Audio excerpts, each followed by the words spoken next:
And Amit Singh ji है हमारे साथ और संजय जी है। हेलो सर, कैसे हो? And we have a special guest Anu Kapoor ji, please कहाँ हो sir? So please give a round of applause please, तालियां बजनी चाहिए। तो sir welcome to 92.7 big FM. कैसे हो सर आप? सुपर। तो सर हमने जब ट्रेलर देखा था इस डॉक्यू ड्रामा सीरीज का, इट वाज रियली अमेजिंग। जब हम देख रहे थे कि कुछ तो अलग है इस डॉक्यू ड्रामा सीरीज में, इट्स वेरी वेल शॉट। तो exactly Khaar what is about sir? I would like to ask you sir. Khaar is about the Dandi movement, जो पूरा दांडी का जो कंसीव किया आइडिया गांधी जी ने एक पर्सपेक्टिव में वो किया गया था क्योंकि 1922 ऑनवर्ड जो है बहुत ही जो पूरा इंडिपेंडेंस मूवमेंट का जोर था वो कम हो गया था और सब लोग गांधी की तरफ देख रहे थे कि अगला मूवमेंट वो क्या करना चाहते हैं, क्योंकि उस कांग्रेस में सबसे बड़े नेता तब तक गांधी बन चुके थे और सब देख रहे थे कि वो क्या करना चाहते हैं। सबके अलग अलग आइडियाज थे लेकिन किसी ने कुछ कॉन्क्रीट नहीं सोचा था। चौरा चौरी का जो इंसिडेंट होता है उसके बाद एक डल फेज जाता है जिसमें कि कोई एक्टिविटी नहीं हो रही है और तो 1929 में जब नेहरू जी ने टेक ओवर किया as president of the party, तो उन्होंने कंप्लीट इंडिपेंडेंस का नारा दिया था लेकिन उससे कुछ आगे बात बढ़ी नहीं। तब उस टाइम गांधी जी ने कहा कि मैं ये सत्याग्रह करना चाहता हूँ, सॉल्ट मार्च करना चाहता हूँ और उसमें काफ़ी उनका ऑपोजिशन भी हुआ क्योंकि सब लोग उससे इत्तेफाक नहीं रखते थे कि क्या ये सही मूवमेंट है कि नहीं है। Salt is such a small thing, तो will it actually become something really big which will shake the British empire. तो ये सब स्पेकुलेशन चल रहा था और उनका ऑपोजिशन भी हो रहा था। मोतीलाल जी ने बहुत अपोज किया, सरदार पटेल ने बहुत अपोज किया, लेकिन फिर जैसा होता था कांग्रेस में कि at the end of it we used to all listen to what Gandhi wanted to say. So इस पूरे बैकग्राउंड में ये मूवमेंट स्टार्ट हुआ and it went on to become huge. So that is what Khaar is all about, how the whole journey started, कैसे उनके सत्याग्रही उसमें जुड़े और कैसे वो मूवमेंट इतना बड़ा बन गया कि all over the world people took notice of what was happening in India and how the struggle needed to be taken to the next level. In fact, it became almost untenable for the British to continue their regime in India. तो ये docu drama series हम लोग actually पहली बार सुन रहे हैं। So what, why docu drama? Why docudrama? Is because I think दो चीजें होती है डॉक्यू ड्रामा से। एक तो आप कुछ रिक्रिएशन कर सकते हैं जो इम्पोर्टेंट इवेंट्स होते हैं, और दूसरा ये कि आपको क्रेडिबिलिटी मिलती है जब क्रेडिबल लोग उसके बारे में आके बताते हैं। तो इट्स एन इंटरनेशनल फॉर्मेट जो कि सब जगह यूज होता है और उससे अच्छी बात ये होती है कि जब आप देखते हैं तो आपको लगता है कि हाँ आपने कोई ऑथेंटिक चीज देखी। अगर आप पूरा फिक्शनलाइज कर दें तो फिर इट्स लेफ्ट टू इंटरप्रिटेशन कि नहीं ये ठीक नहीं था, वो ठीक नहीं था। इसमें भी हमने ड्रामेटाइज किया है लेकिन कुछ चीजें की हैं, कुछ चीजें हमने एक्सपर्ट्स पे छोड़ दी हैं कि उनका क्या ओपिनियन है, वो कैसे इसको देखते हैं। तो there are multiple points of views, there are different points of views और इस तरह से आप एक ज्यादा मुझे लगता है होलसम चीज देख पाते हैं। सो अनु जी, आपने इस सीरीज में नरेशन दिया, आपकी कहानियां तो सुनते हैं सबको पसंद आती है sir. So how was your experience working with this beautiful team? देखिए, मेरा काम नरेशन का था और मैं जिन हालात में इन लोगों ने मुझसे नरेशन करवाया तो मेरे पास उसको स्टडी करने का वक्त नहीं था, सिवाय इसके कि मेरे पर्सनल लेवल के ऊपर जो भी मुझे जानकारी और मालूमात हासिल है गांधी के बारे में, कि मैं आपको बताना चाहूँगा कि हमारे देश की इस जॉनर की अभी तक की जो सबसे बड़ी फिल्म है, उस फिल्म का नाम है सरदार, जिसमें मैंने महात्मा गांधी का रोल किया था। लेकिन उस फिल्म को पॉलिटिकल रीजंस की वजह से मुझे ऐसा लगता है सबटाच कर दिया गया। गुजरात के लोगों ने इस फिल्म को बनाने की ठानी और 1991 में जिस लेवल के ऊपर ये फिल्म बनी है, उस लेवल पर आज भी कोई फिल्म मेकर इमेजिन नहीं कर सकता कि सरदार बना सके। आपको प्रेसिडेंट हाउस में शूटिंग करने की परमिशन नहीं मिली है। नालंदा स्वीट है प्रेसिडेंट हाउस में, जहाँ पे प्रिंस चार्ल्स और प्रिंसेस डायना का ऑफिशियल रेजिडेंस बनाया गया था व्हेन दे विजिटेड इंडिया। मैं उस नालंदा स्वीट में बैठ के गांधी का मेकअप करता था, समझा। पार्लियामेंट में आपको शूटिंग करने की इजाजत कोई नहीं देगा। गवर्नमेंट के लेवल के ऊपर इस फिल्म को जितनी सहायता मिली और जितना बैकअप मिला, लेकिन बाय द टाइम जब तक वो फिल्म बन के तैयार हुई, गवर्नमेंट चेंज हो गई थी और ऐसा लगा उस समय की जो चेंज जो रजीम था कि वो एक पर्टिकुलर पार्टी के खिलाफ जा रही है। So come back to this project, मुझे इतना मालूम है उस फिल्म को काम करते हुए, जितना एक आम आदमी को मालूम, आम आदमी से थोड़ा ज़्यादा मालूम है गांधी के बारे में, गांधी को पढ़ा है, गांधी को किया है।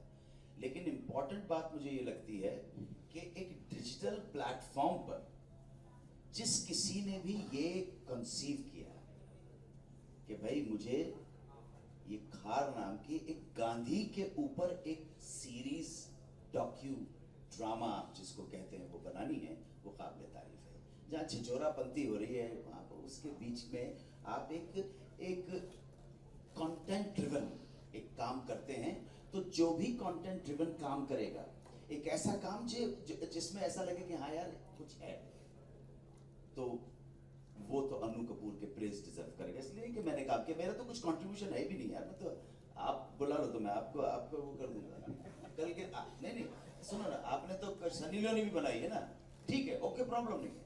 सनी लियोनी का नाम आने से एक खास जोन में चले जाते हैं, ठीक है, उसकी इमेज ऐसी है, लेकिन सनी लियोनी उस इमेज के अलावा भी तो किसी की बेटी होगी ना।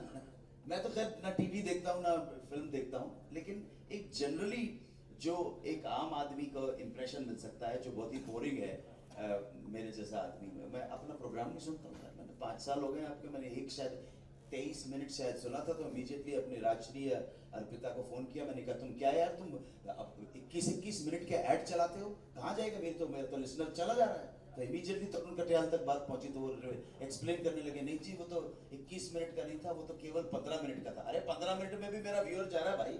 तो व्यूअर को समझाना बहुत जरूरी है कि ये जो स्पॉन्सर्ड हैं ये भी उतने ही इंपॉर्टेंट है, उनकी वजह से हमारा प्रोग्राम चलता है, तो फिर हम समझाने की भी कोशिश करते हैं।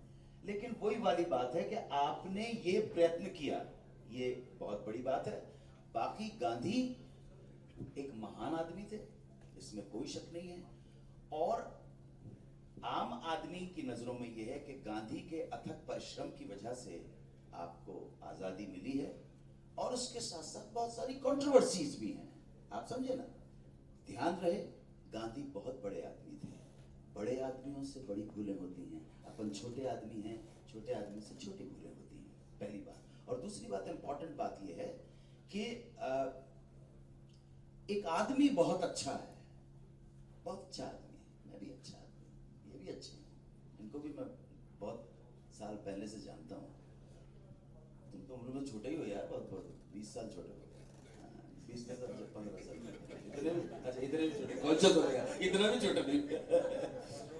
हमेशा ध्यान रहे कि एक आदमी अच्छा हो सकता है, लेकिन अच्छे आदमी की कही हर बात समाज और देश और सोशल स्ट्रक्चर के मुतालिक सही हो, ये बात सही नहीं है। मैं अच्छा आदमी हूँ, गांधी बहुत अच्छे आदमी थे, लेकिन जरूर नहीं है कि उनकी कही हर बात सामाजिक संदर्भ में बिल्कुल सही हो। सो इस तरह से इवैल्यूएट कीजिएगा। गांधी के ऊपर जिन लोगों का प्रभाव है वो आपको इंटरनेट पे आपको पता पड़ जाएगा। जॉन रस्किन का बहुत प्रभाव है उनके ऊपर, उनकी लाइफ के ऊपर। लियो टॉल्स्टॉय के 2 स्पेशली जो है, the kingdom lies with in my heart, और एक और उनका बहुत है the Christianity and the patriotism, इसका बहुत सारे प्रभाव हैं। लेकिन मैं आपको एक बात और बताना चाहता हूं कि इन लोगों के ऊपर, लियो टॉल्स्टॉय के ऊपर या जॉन रस्किन के ऊपर, जाने अनजाने में सरजमीन हिंद जो भारत की भूमि के महावीर और बुद्ध का क्या प्रभाव है, ये अगली बार जब प्रेस कॉन्फ्रेंस करोगे तो मैं बताऊंगा आपको। तो ऐसा नहीं है कि घूम फिर के आपको गोरों का क्या है, गोरों ने आपके ऊपर राज किया है, ठीक है। और गोरों ने, क्योंकि विक्टोरियस रेस है, इसलिए वो जहां जहां गया है अपने ठप्पे मारता चला गया है। इसलिए आप सब लोग जाने अनजाने में आप उनसे डरते हो, क्योंकि वही एक क्राइटेरिया बन गए, आपका ऑस्कर क्राइटेरिया बन गए। अब मैं अमेरिका जाता हूं, वहां पर सरदार पटेल की बात हो रही है कि सरदार पटेल की एक किताब है, वो किसी ने बनाई है, वो मुझे बुला लिया, मेरे जैसे विद्रोही आदमी को, मेरे जैसे रिबेल को बुलाओगे और मेरे सामने बार बार कहोगे सरदार पटेल इसलिए ग्रेट था, सरदार पटेल इसलिए ग्रेट था कि टाइम्स मैगजीन ने हेड कवर पे उनके ऊपर लिखा है, टाइम्स मैगजीन के फ्रंट पेज के ऊपर भी लिखा, परेशान आ गया यार वो आदमी, जो डॉक्टर है विस्कॉन्सिन से गया वो कथा। तो जब मुझे बुलाया गया तो मेरे दोस्तों को मालूम था कि अभी गड़बड़ था। मैंने कहा देखिए सरदार पटेल या गांधी ग्रेट हैं, इसमें कोई शक ही नहीं है, लेकिन उनकी ग्रेटनेस के लिए अगर आप टाइम्स मैगजीन के फ्रंट कवर का, फ्रंट पेज का सहारा ले रहे हैं तो यह सहारा बिल्कुल गलत है। टाइम्स मैगजीन के फ्रंट पेज पे 1936 का मैन ऑफ द ईयर, आपको मालूम किसका नाम छपा था? उसका नाम था एडोल्फ हिटलर।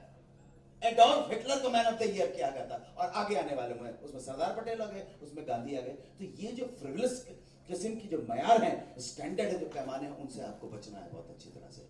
और जो आपके सामने पेश किया गया है, लोग अगेन मैं कह रहा हूं ये बड़ा रिस्की काम था। जहां सेक्स और वायलेंस चल रही है वहां नॉन वायलेंस के एक आदमी को डांडी मार्च, नमक क्या था? नमक इसलिए सैलरी, सलाइन से वो वर्ड बना है। किसी टाइम पे आपको मालूम है लोगों को जो तनख्वाह मिला करती थी, पेमेंट जो सैलरी मिला करती थी, वो नमक से मिला करती थी कि आप कंपनी के सीईओ हैं तो आपको 2 किलो नमक मिलेगा, और हम गरीब हैं तो हमको पाव भर नमक मिलेगा। या सलाइन से सैलरी वर्ड आया है, गोल्ड की इतनी।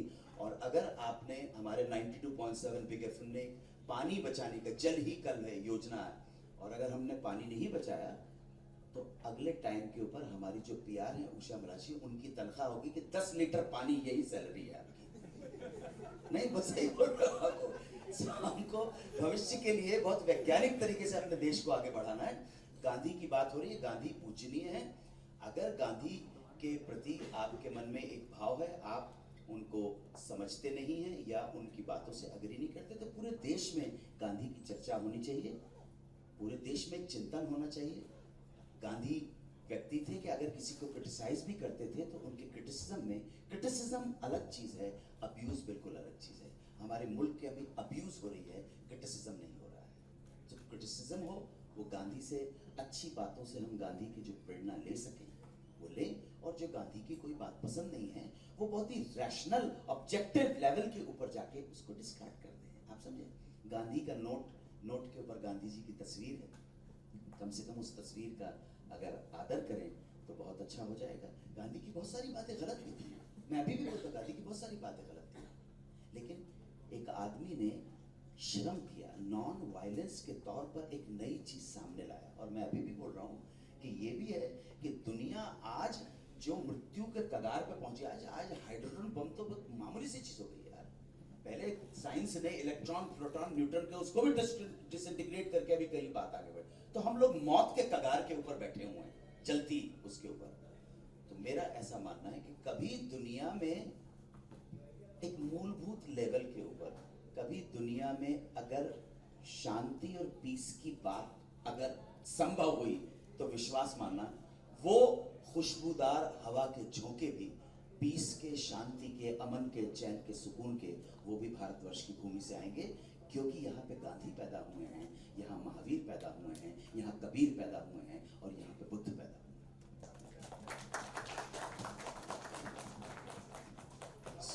संजय सर, आपने बेगम जान में भी नेहरू जी का कैरेक्टर निभाया था, तो इसमें भी आपने नेहरू जी का कैरेक्टर निभाया, तो सर एक ओवरऑल एक्सपीरियंस, और यू एक्चुअली रियली आप सूट करते हो उस कैरेक्टर पे। Thank you so much. It's my face probably because तो sir how was your experience? experience was good. Sir से काम करते मजा आया, and I got to learn a lot about the Dandi March, the things surrounding, the tension surrounding the Dandi March, जो शायद मुझे पहले पता नहीं था, but काम करते करते इस एपिसोड के जरिए I got to know that. That was an insight. Super. Sir आपने भी इस कैरेक्टर में सरदार पटेल जी का कैरेक्टर निभाया है, तो sir can tell me something? बहुत गुड एक्सपीरियंस, बहुत अच्छा एक्सपीरियंस था। सोहेल के साथ में काम करके बड़ा छूट दे दी थी भाई क्या करना है। I did my research. Samvidhaan में शाम बाबू की फिल्म में मैंने first prime minister of Pakistan Liaquat Ali ji का रोल किया था, तो उसमें सरदार का रोल करने में बहुत अच्छा लगा। उनका पढ़ा नहीं था मैंने उनके बारे में इतना, जितना आप ठीक पढ़ के मेरे को समझ में आया। Why he was called an Iron Man. काफी अच्छा लगा, positive experience. सुपर। तो आगे सर बाकी की बातें अंदर रेडियो स्टेशन स्टूडियो में होगी। तो इस सेलिब्रेशन को मनाते हैं केक कटिंग के साथ।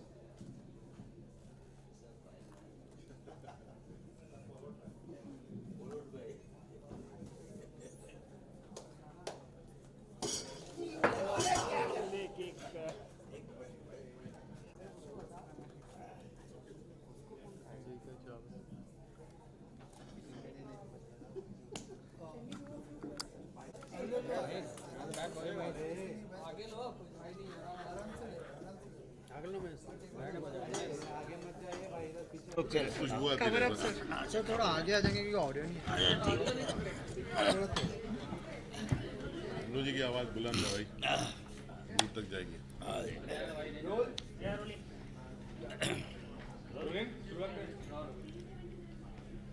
जी सर। बहुत बहुत स्वागत है आपका कन्वर्सेशन में। सबसे पहले जानना चाहिए आज टाइटल ही अलग लग रहा है और इसका मतलब क्या है और जो कॉन्सेप्ट है पूरा पिक्चर का थोड़े बारे में उसके बारे में बताएं। ये वर्ड खार जो है बेसिकली खार खाना, एक जो कहा जाता है डिफरेंस ऑफ ओपिनियन पे है।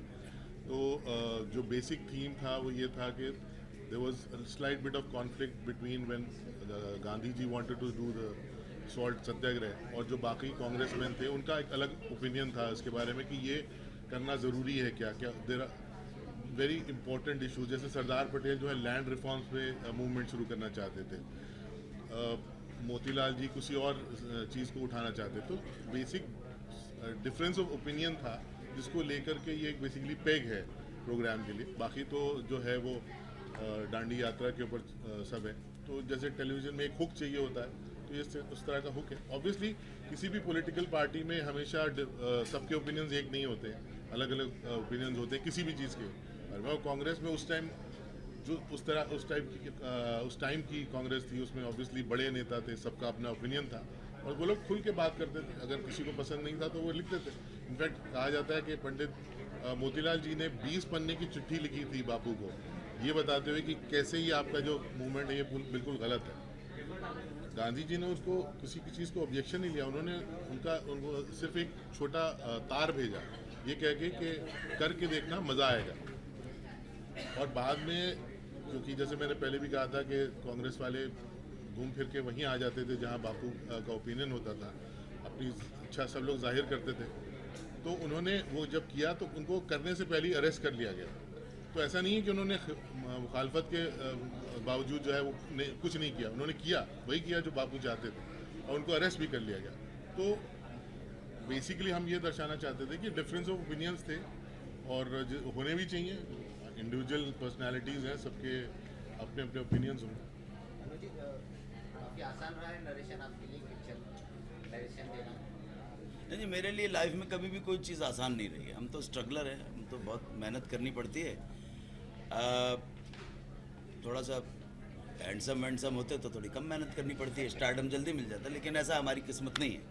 आपने इनसे पूछा कि इसके टाइटल के बारे में, मैं भी थोड़ा सा कंफ्यूज हूँ। और अगर तो इस टाइटल को खार कहा जाता है तो खार का मतलब होता है कांटे, और खार कहा जाता है तो खार वर्ड को दो तरह से इस्तेमाल किया जाता है। खार जो डायलेक्ट के अंदर खुंदक को भी बोलते हैं और खार खारा भी होता है। अल्कनाइन जो होता है ना खारा, तो नमक खारा होता है। तो इसको यहीं पे छोड़ दिया जाए कि जिसने भी रखा है खार, वो इन्होंने क्लियर कर दिया कि खार बोले कि खार बोले। अब मेरे जैसा आदमी तो कहेगा कि भाई खार बोले कि खार बोले, दोनों के अलग अलग मतलब भी निकल सकते हैं। वैसे हमारे यहाँ क्योंकि भाषा के लेवल पे जब बात करते हैं तो अशुद्ध बहुत बोलने लगे भाषा, इंग्लिश आ गई है, ठीक है ना। तो चाणक्य हमारी भाषा का वर्ड है लेकिन चाणक्य बोलते हैं, है ना। राम को रामा बोलते हैं, आप लोग योग को योगा बोल देते हैं। तो आप ये गड़बड़ है बात। तो खार अगर बोलेंगे तो मतलब कुछ और हो जाएगा, खार बोलेंगे तो अलग मतलब हो जाएगा। वो तो आप बनाने वालों से पूछिएगा, मुझसे तो पूछो क्या। मैंने अपना काम कर दिया, मैं काम करने के पैसे लेता हूँ, बात खत्म। सर आपने भी ऑल्ट बालाजी का एक वेब सीरीज किया था, तो क्या कहना चाहेंगे? डिजिटल प्लेटफॉर्म जो होता है वो काफ़ी मतलब पॉपुलर भी हो रहा है, लेकिन लिमिटेशंस नहीं उस पर कुछ, क्योंकि कोई सेंसरशिप नहीं होता, तो उसके बारे में क्या कहना चाहेंगे? देखो एक बात सुनो, इत्तेफाक से ये मेरी खुशकिस्मती है कि मैंने 2 डिफरेंट चैनल के लिए जो काम किया वो अपने आप में बिल्कुल डिफरेंट है, बिल्कुल डिफरेंट। डिजिटल के ऊपर तो आप समझ रहे हैं कि क्या होता है, सेक्स है, वायलेंस है, वही डिजिटल है। प्राइवेट व्यूइंग है ना, मैं यहाँ पे बैठ के देख लेता हूँ। सो मैं रिपीट ये इसी बात को करूँगा कि वो ऑल्ट बालाजी ने होम नाम की सीरीज बनाई कि Z5 ने खार या खार नाम से, ये बिल्कुल आउट ऑफ द ट्रेंड है। और ये बड़े ट्रमेंडस गट्स की बात है, ये गट्स चाहिए ऐसी चीज़ को करने के लिए, जहां आप चुम्मा चुम्मी के उसमें दौर में लगे हुए हैं कि कहाँ पे कोस कट कहाँ पे जाएगा और कहाँ पे कहाँ हाथ डाल, वहाँ के बीच में आप एक बहुत सीरियस कंटेंट लेके आते हैं, बहुत सिग्निफिकेंट रेलेवेंट बात आप करने लगते हैं। तो ऐसे आदमियों को मैं कहता हूँ बहुत गट्स है, उनके ट्रमेंडस गट्स है, बहुत बहादुरी का काम है।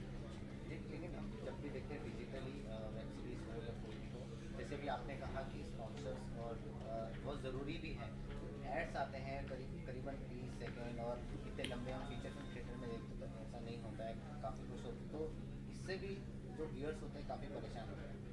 इस पर क्या कहना है? देखो भाई, अब डिपेंड करता है कि कबीरा या संसार में भांति भांति के लोग, तो ज़रूरी ये भी अब इन लोगों ने, देखो जिन लोगों ने 10-10, 500-500, 1000 करोड़ रुपए डिजिटल प्लेटफॉर्म के ऊपर लगाए हैं, वो चाहे जी एसएल विजन हो कि बालाजी हो कि मुकेश अंबानी हो कि जो भी इसमें गेम में, वो बहुत चतुर चालाक चौकस चमत्कारी हैं, बहुत इंटेलिजेंट है। उनके पास ऐसा इंफ्रास्ट्रक्चर है जहां उन्होंने सर्वे करवाया है, और सर्वे की रिपोर्ट ये आई है कि सिर्फ बाबू, सिर्फ अश्लील काम या जिसे ओपन काम कहते हैं कि नग्नता ही नहीं चलती है डिजिटल प्लेटफॉर्म के ऊपर, और भी कुछ चलता है। अगर सिर्फ नग्नता चलती होती तो पॉर्न फिल्म इंडस्ट्री बहुत बड़ी इंडस्ट्री है पूरे वर्ल्ड के अंदर, लेकिन पॉर्न फिल्म इंडस्ट्री के साथ साथ कुछ और भी इंडस्ट्रीज बड़ी हैं जहां पे ढंग की बात होती है। मतलब ऐसा नहीं कहता कि पॉर्न गलत है, मैं बिल्कुल नहीं कहता पॉर्न गलत है, मैं कह रहा हूं पॉर्न के अलावा भी कुछ सक्सेसफुल इंडस्ट्री हैं जो मीडिया से रिलेटेड हैं। ये सर्वे की रिपोर्ट है। तो इन लोगों ने ये जो डिसाइड किया है कि खार जैसी सीरियल बना रहे हैं, एक दो और आपने कुछ इस तरह, वो बहुत ही गट्स की बात है और बहुत इस तरह के प्रयास होने चाहिए और आपका सहयोग मिलना चाहिए। जैसे आप पॉर्न इंडस्ट्री जैसे ही आती है ना, जिस जरा सी कोई बात नंगा नुंगी की बात करते, कपड़े खोलते तो आप सारे के लार टपका के आगे बढ़ जाते हैं ना, ठीक है भाई, सेक्सुअली हम सभी ऑब्सेस्ड और सप्रेस्ड लोग हैं। उसी तरह से जब कोई सिग्निफिकेंट सामाजिक संदर्भ में अच्छाई के लिए कोई बात, एक नई बात कही गई, तो उसका भी सपोर्ट, उसको भी आपको सपोर्ट करना चाहिए, मेरा ये कहने का मतलब है। एक चीज़ और भी है कि ऐसा नहीं है कि स्पॉन्सर्स जो हैं इस तरह की चीज़ों से अपने ब्रांड को आइडेंटिफाई कराना चाहते हैं। अगर आप देखेंगे कोई बड़ा ब्रांड इसको सपोर्ट नहीं करता, बिकॉज वो नहीं चाहते कि उनकी इमेज ऐसी हो जाए that they are supporting anything which has too much of nudity और violence of that kind. So even sponsors have a certain kind of self-censorship, so to say, और वो जानते हैं कि हमको कितना करना है कितना नहीं करना है। देखिए अभी एक नया मीडियम आया है तो उसमें कुछ चीज़ें उसकी एक्सप्लोर होती हैं, ट्रायल हो रही हैं। तो जैसे जब फिल्मों में गालियाँ आई तो लोगों को बड़ी हंसी आती थी, जबकि हमारे समाज में हम लोग हर वक्त गाली देते रहते, कोई ऐसी नई चीज़ नहीं थी कि जो पहली बार सुन रहे थे, लेकिन फिर भी लोग हंसते थे स्क्रीन पे देख करके। लेकिन अपने आप वो चीज़ें डाई डाउन हो जाती हैं। तो मुझे भी लगता है कि जहाँ ज़रूरत है सेक्स या किसी चीज़ की न्यूडिटी दिखाने की, आप दिखाइए, लेकिन ऐसा नहीं है कि वही चलेगा। After a point it will die down because this is just a fad. At the end of it you want a good story. अगर स्टोरी नहीं है तो आप कितनी देर देखेंगे भाई उसको? 5 मिनट 10 मिनट, उससे ज़्यादा नहीं देख पाएंगे। But people want to be engaged in good stories, good characters, at the end of it that will work. और ये जो आपने बनाया है कि हल्का सा थोड़ा ड्रामा है और ओरिजिनल फुटेज है, और जो नरेशन के ज़रिए जो एनेक्डोट्स दिए गए हैं, जो हिस्टोरिकल, जो करेक्ट ऑथेंटिक चीज़ है, वो लोगों को, मेरे जैसा आदमी देखना चाहेगा। ये आप समझे ना, फिक्शन के अंदर ये है कि पता नहीं यार क्या है, लेकिन जब आप हिस्टोरिकल उसमें जाते हैं तो मुझे लगता है आपके चैनल को, चैनल को इस तरह की चीज़ों, जब आपके पास लोग प्रोजेक्ट लेके आए तो मुझे लगता है आपको एनकरेज करना चाहिए। मैं भी आपके पास आने वाला हूँ प्रोजेक्ट लेके। नहीं मेरे पास नहीं, जी के पास जाना चाहिए। हाँ, Z5 के पास जाने वाला हूँ। नहीं, I have to congratulate Z5 because it's a new attempt and a very brave one, and I think it's turned out really well. आप दोनों से जानना चाहेंगे किस तरह का किरदार है आप दोनों का, और क्या आसान रहा है काम का, मतलब पूरा जो एक्सपीरियंस है आपका? देखिए एज अ जितना मैंने अभी पढ़ा है रिसर्च में, Sardar ji was against all this initially. वो नेहरू को भी कहते हैं भाई क्यों कर रहे हैं ऐसे, but ultimately he became the part of Dandi march. आप अगर देखेंगे हिस्ट्री में, गांधी जी ने जो जो सोचा नहीं था वो गांव में गए हैं, उसके बारे में प्रचार किया है। एंड बिफोर द दांडी मार्च एक दिन पहले उन्हें अरेस्ट किया गया था, तो उनको ब्रिटिशर को भी ये लग रहा था कि इनकी स्ट्रांग होल्ड है, लोगों में काफ़ी स्ट्रांग होल्ड है कि तो ये शायद कुछ गलत काम हो सकता है हमारे अगेंस्ट, इसलिए उनको भी अरेस्ट किया गया था। लेकिन he made the movement very as per the research what I read, कि गांधी जी के लिए बहुत आसान कर दिया था कि उनको सब पता था कि कहाँ कहाँ जाना है, कहाँ कहाँ मार्च लेके जाना है। उस हिसाब से as a experience for an actor, अलग काइंड का किरदार मुझे करने मिला, बहुत अच्छा लगा। I try to do my best. I don't know, अभी आप व्यूअर्स हैं, आपको ज़्यादा पता हो कि ठीक किया है कि नहीं किया। सर आप नेहरू जी तो आई थिंक ही वॉज मतलब चारों तरफ से दबे हुए थे। पिताजी मोतीलाल जी अगेंस्ट थे, सरदार जी, मौलाना जी सब अगेंस्ट थे, एक तरफ गांधी जी हैं, उनको तो बस वो अपने जिद पे अड़े हुए थे कि उसको तो दांडी मार्च करना ही है। So it was a very very thin line for Nehru ji to walk on, पर किसी तरह डिप्लोमेटिकली उन्होंने भी सब कुछ संभाल के और सबके सपोर्ट से ही also went ahead with Gandhi ji. The idea was very good, Dandi march, the idea was excellent. And that is not the only incident where Patel went against Gandhi. At the last tale of the partition, 55 crore रुपए पाकिस्तान को देने चाहिए या नहीं देने चाहिए, ये गांधी जी का डिसीजन पटेल के एब्सेंस में किया गया। अदरवाइज पटेल के ऊपर गांधी बहुत डिपेंडेंट थे, और पूरी कांग्रेस पार्टी के अंदर सिर्फ एक आदमी था जिसका नाम था सरदार वल्लभ भाई पटेल, जिसकी बात गांधी सुनते थे और गांधी मानते थे। बाकी फ्रैंकली स्पीकिंग, ड्यू रिस्पेक्ट, बाकी तो सब कैरेक्टर जूनियर आर्टिस्ट थे। ये आप समझो। आप सर मैं आपसे एक बात बोला, मैंने सरदार फिल्म भी देखी रिसर्च के दौरान। आपने सरदार को क्या लिख के दिया उस नोट में जब उन्होंने prime ministership, first prime minister जब बनना चाह रहे थे? वो विड्रॉ। अच्छा, वो क्योंकि वो मिस्ट्री थी मेरे लिए भी और नहीं, वो डेफिनेटली वो विड्रॉ। क्या लिखा था? बड़ा आप अज्यूम, वो देखिए सरदार पटेल के ऊपर बहुत, मेरे हिसाब से बहुत अत्याचार किया गया है, बहुत मोह में फंस गए गांधी जी। आज सुनना चाहते तो सुनो आप, मोह में फंस गए। एक पिता है, उसके 2 बेटे हैं। एक बेटा बहुत बोलता है, हाँ बच्चे बेटा सुनाओ, शायरी सुना देता है, ट्विंकल ट्विंकल लिटिल स्टार, बेटा डांस भी करके बता दो, वो डांस भी हाँ कर दिया है। एक बेटा जो चुपचाप है, क्वाइट है, उसको आप कहते हैं बेटा जा गेस्ट को देख ले बेटा का, और वो चुपचाप जाता है, गेस्ट को खाना सर्व कर देता है, सब कर देता है। दोनों बेटे प्यारे हैं, लेकिन जब बाहर के मेहमान आते हैं तो इस बेटे को आगे करते हैं। वो एग्जैक्टली वो सीन है जब मणि बहन कहती है कि बापू चलो देर हो रही है, तो सरदार पटेल कहते हैं क्यों मुझे जल्दी करने का बोल रही है, वहाँ मेरे लिए कोई इटालियन फोटोग्राफर थोड़े शूट करने को बैठा है, वो तो जवाहर के लिए बैठे हैं, मेरे लिए थोड़े बैठे हैं। सो गांधी जी को थोड़ा मोह माया में, मोह माया तो नहीं, मोह में फंस जाते हैं। 2 बेटे हैं, फंस गए उसके अंदर। लेकिन हम सरदार पटेल का जो कंट्रीब्यूशन है वो हम भूल नहीं सकते। और मॉडर्न इंडिया के लोग आज रियलाइज कर रहे हैं कि अगर सिचुएशन कुछ और होती, जहां वजीर आजम सरदार पटेल होते, तो भारत का भविष्य कुछ और होता। और हर मोमेंट के ऊपर 55 करोड़ का मसला हो या यूएनओ की सहमति से कश्मीर की समस्या का समाधान होगा, इसके लिए कितना एडमेंट थे सरदार पटेल। वो कहते थे जवाहर पछताएगा, लेकिन भावनाओं के अंदर नेहरू जी बहुत इमोशनल आदमी थे, इसमें कोई शक नहीं है। वो बह के ये डिसीजन ले लिया। तो तवारीख को जब हम देखेंगे, इतिहास की जब हम विवेचना करने बैठेंगे, तो हमें पाएंगे कि हो सकता है उन्होंने, बड़े लोग थे, बड़ी गलतियां हुई, हम तो छोटे लोग हैं, हमसे छोटी गलती है। हम तो एक गलती कर देते, ये आदमी अपना बच्चा बैठा हुआ एडिट कर देता है, लेकिन उनसे जो गलतियां वो एडिट नहीं की जा सकती थी। हेलो जी, जैसे भी आपने कहा कि न्यूडिटी हो या कौन हो, ये गलत नहीं है, सही है। और डिजिटली ये दिखाना लोगों को काफ़ी सही हो गया है, जिस तरह से सेंसरशिप बढ़ चुकी है इसमें। तो रिसेंटली जो सिनेरियो जो विवाद चल रहा है बॉलीवुड में, रियल लाइफ में इस तरह का हो, जैसे तनुश्री और नाना पाटेकर जी की बात मैं कर रहा हूँ जी। क्या लगता है पूरे विवाद को आपने सुना होगा, देखा होगा? नहीं जी, मैं तो इस तरह के विवादों में पढ़ता नहीं, लेकिन आप पूछिए मैं जवाब दूंगा। जी, क्या कहना चाहेंगे जो एलिगेंट जो दो चीजें सुन लो आप। एक, स्त्री की मर्यादा के ऊपर हाथ रखा गया, स्त्री का निरादर किया गया, स्त्री की तौहीन की गई, और अगर ये सिद्ध होता है और ये बात सच्ची है तो जिसने किया है उसको उस अपराध का दंड मिलना चाहिए। ठीक है, वो नाना पाटेकर हो या अन्नू कपूर हो या सोहेल ततारी हो या नरेंद्र मोदी हो, स्त्री का अपमान, स्त्री की अस्मिता के साथ खिलवाड़ बिल्कुल बर्दाश्त नहीं किया जाएगा। परंतु आप प्रूफ लाइए और जिसको दंड देना है वो दंड दीजिए। बगैर प्रूफ के आप किसी भी व्यक्ति के ऊपर अगर सिर्फ लांछन लगाती हैं तो लांछन लगाने के साथ साथ इतने सारे प्रश्न सामने आ गए हैं, उसका जवाब दे दीजिए।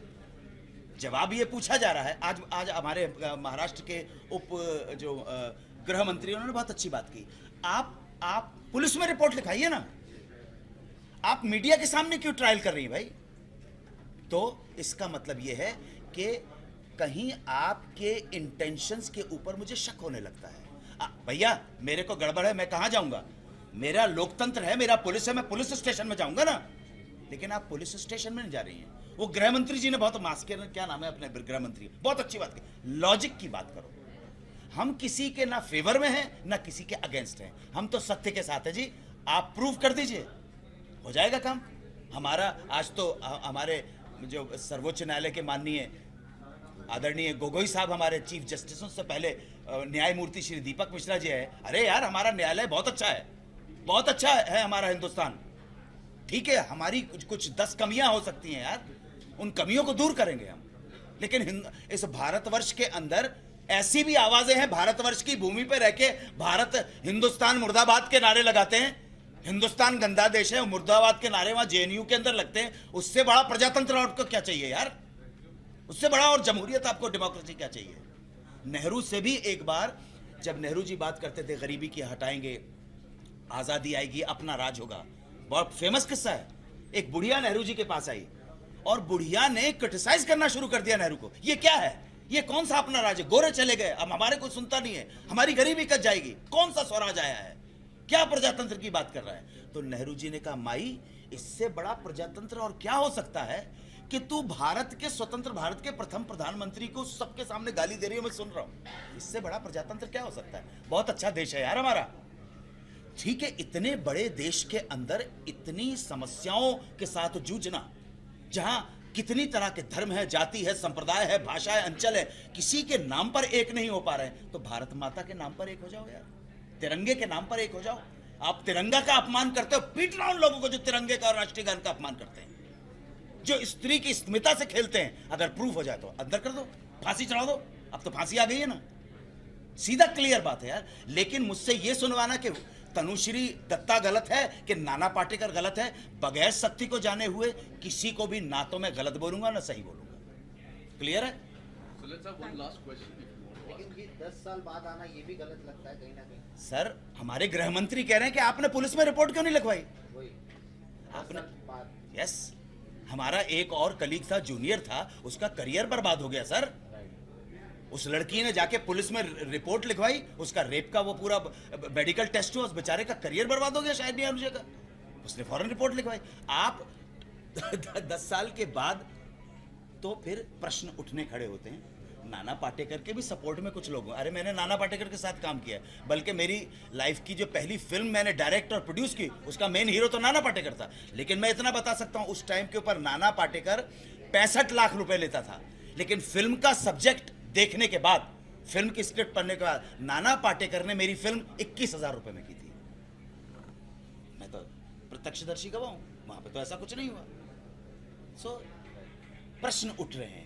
मैं ये बिल्कुल नहीं कह रहा कि मैं तनुश्री के साथ नहीं हूं, नहीं, मैं हर उस स्त्री के साथ हूं जिसकी अस्मिता के साथ खिलवाड़ किया गया है। वो तनुश्री हो कि राखी सावंत हो, मुझे कोई फर्क नहीं पड़ता है। Thank you so much. So let's conclude with a photo op. Visual खड़े हो जाए